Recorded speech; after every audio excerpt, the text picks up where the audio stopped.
Wow, this book is what I call one of those books where you need a shot of inspiration or you're even feeling melancholy and you don't know what it is, but you want to put the words to it.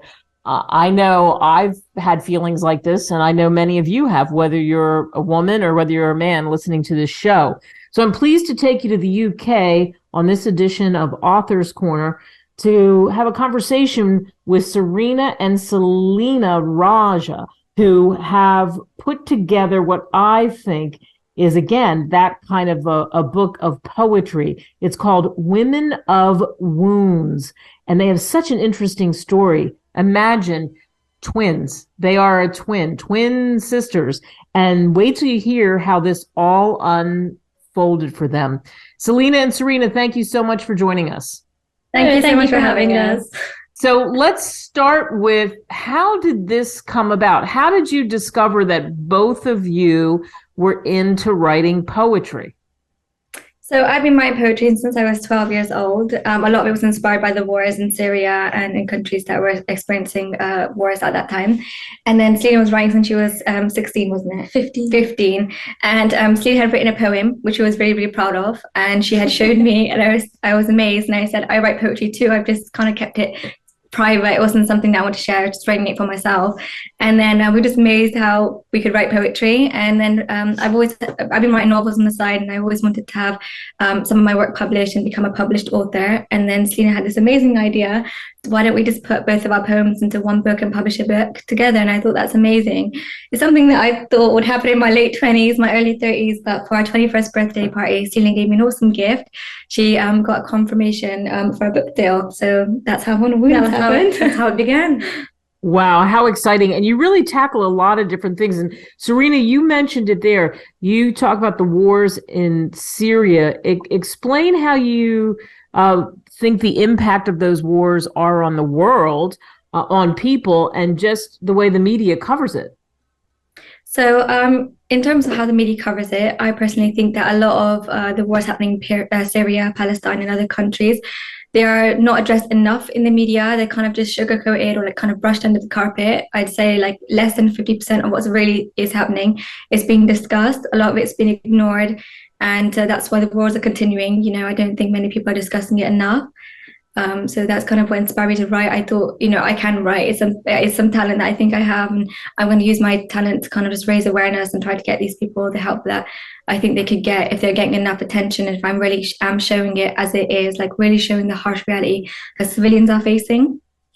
Yeah, I like that. And Selena, something that you talk about is, oh gosh, so many people walk around with this and just can't discuss it. They have no way to find an outlet. You talk about dealing with what I call mental disease or mental illness, which again is so prevalent. Talk about that for our listeners. Yeah, so as we grew up, my sister and I, we obviously came across obstacles ourselves, and we noticed a lot of suffering around us.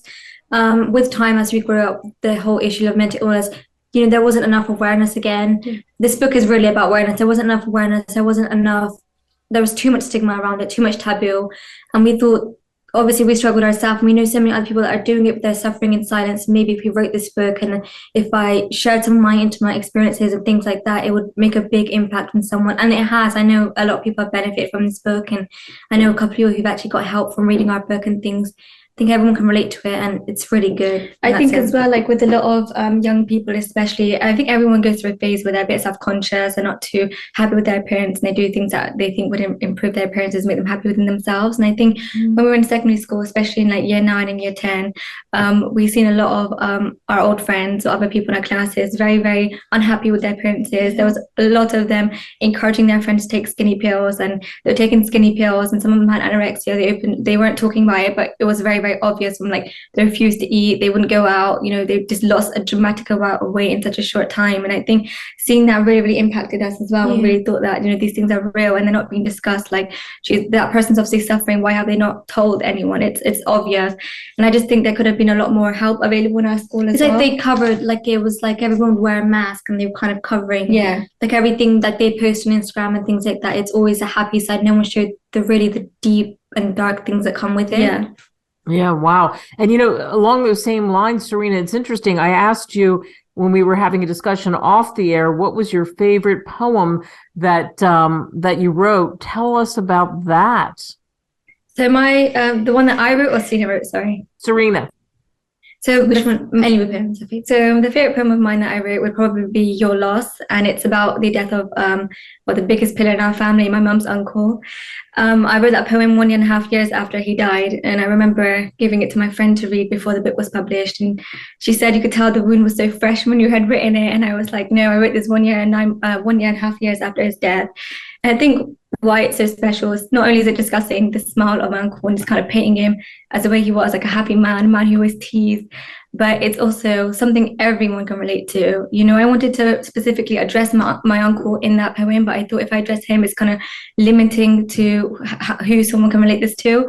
So I left it open because I think everyone grieves, you know, you'll lose someone, that's just life. And I think everyone could relate to it. And I think a lot of people who had read it as well, family and friends, they read it and they were also saying that this is one of my favorite poems from you. It's just so relatable. And that's definitely my favorite one. Yeah. Tell me about Fake Friends. Fake Friends is a very popular poem from our book. Fake Friends, it's about fake friends. It's something, you know, people in your life come and go, and it's a poem that's not necessarily from our experiences. Of course, it's from our experiences, this whole book is, but is also something everyone can relate to. Everyone's had that one person they thought they'd be with forever, and then, you know, tables turn and things have changed. The reason I was very indecisive whether or not to publish this poem, but when I gave my friends, some of my really good friends, this poem, they're like, you need to publish it so many people can relate to it. And it's amazing the amount of feedback we've got from it. Yeah, like definitely. It's so a lot of people have said that, you know, I felt so bad, I lost this friend, but now I realize I don't need them, and, you know, I've become closer to my family. It's really good to see the impact it's had. Definitely. Yeah. I like that. And then kind of as what I think is a really funny poem in a way, and I guess it's because of the title of it, and Americans can relate to this, but anybody around the world can, frankly, with their reach. Who doesn't like ice cream? You have one called Ben and Jerry's. Tell us about Ben and Jerry. Ben and Jerry, well, my sister and I are like big Ben and Jerry's fans. That poem itself is about sisterhood. It's about falling out of a relationship and trying to slowly build it back. Anybody can relate to it, whether it's your friend, whether it's your sister, your twin. It's just about, you know, rebuilding that friendship. And Ben and Jerry are obviously like best friends, and that's how I what I think of me and Serena with Ben and I think Jerry. a lot as well as like watching a family member of yours kind of just suffer, and then, like you said, just kind of going apart, and then just kind of reconnecting again and building their sisterhood back. Also being grateful for what you've had. Yeah, grateful for what you've had. Okay, and again, we're speaking with Selena and Serena Raja, and you can get the book Women of Wounds on Amazon or Barnes & Noble, wherever great books are sold. So easy for everybody listening in this audience. Like I said, it's the book where you can pick it up and read the whole thing through and then find other meanings, because that's what happens, I think, with poetry. So, Serena, was it hard to pick out the poems that you were going to put in this? Definitely, yeah, it was hard to pick out the poems. And I think a lot of the poems as well, I was adding things, taking them away. So that made it even harder, because there's some of them I wrote years ago, and I was reading back, like, oh, that's a bit cringe, or maybe that's like needs to be discussed a bit more. I know with the Living Nightmare poem I wrote about the wars, I added so much into that poem. Yeah, like I added so much about Omrin Niche that wasn't in there first. But it was definitely hard. I think it was harder for Serena because she had so many. Yeah, I had so many poems. I think I have about 20 more that I didn't put in the book, and I was so indecisive which one I want to put in the book. And there was one poem, it was too long, so I made that one poem 3 separate poems, named them different things. But even now, when I'm reading through my old poems, I'm like, I wish I put this one in there. And we have one that's not in the book, me and Serena, and has the same title.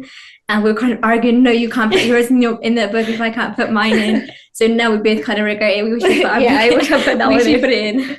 How fun. How's the reaction been with your friends to, wow, you have this out there in the world? You know, a lot of people talk about sharing their words, sharing poetry, which is personal, and they just never get around to it. You two at such a young age have done that. What was that like to share it with the people close to you? It was definitely nerve-wracking. It was nerve-wracking. It's a mix of every emotion, kind of, you know. I think a lot of them had a lot of like pride in us. They they kind of knew that we wanted to do this thing when we were young, and they just knew we would do something with our lives, you know. And it was definitely nerve-wracking to let them read the poems, because some of them are really, really raw. And I think every poem someone's like, was that you? Was that about you? Was that about you? But it was just kind of us explaining it's not just about us. A lot of poems are also about the things that we've seen in other people's experiences. The people who we mentioned in the acknowledgements, we were obviously about them because they were so supportive and had so much pride in us. But after we published this book, they just their pride for us expanded. Yeah. And it was really good to see that how supportive they were and how proud. And it even opened up their minds to like issues of mental illness and things. Definitely. You know, it's not very discussed much in my family amongst ethnic minorities in general. So it's good to see that it's actually not necessarily raising awareness for like public, but also people in our household who really needed it. We had a lot of a good support system around us, and I think they really helped us kind of make our dreams come true. And like with my parents, like we wouldn't be here if it wasn't for them. They were just so supportive. They have so much faith in us, and they helped us get to where we are today. So I think in terms of them, it was just exciting to show them that, look, your help got us where we are today. But I think with other family members, it was a little nerve-wracking because we didn't even tell them we were doing this. It was just a big surprise. It just come out one day and they were like, did you guys really write it? Kept it quiet. Yeah. Wow. Well, they should be proud of you. And I think your words have absolute meaning and resonate, especially in the world today. Selena and Serena, thank you so much.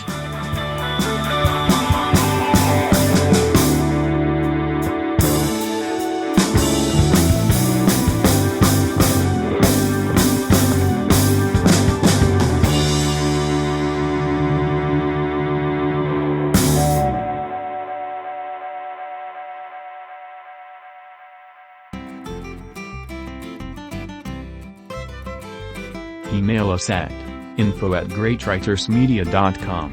Call us at 877-600-5469. Subscribe now.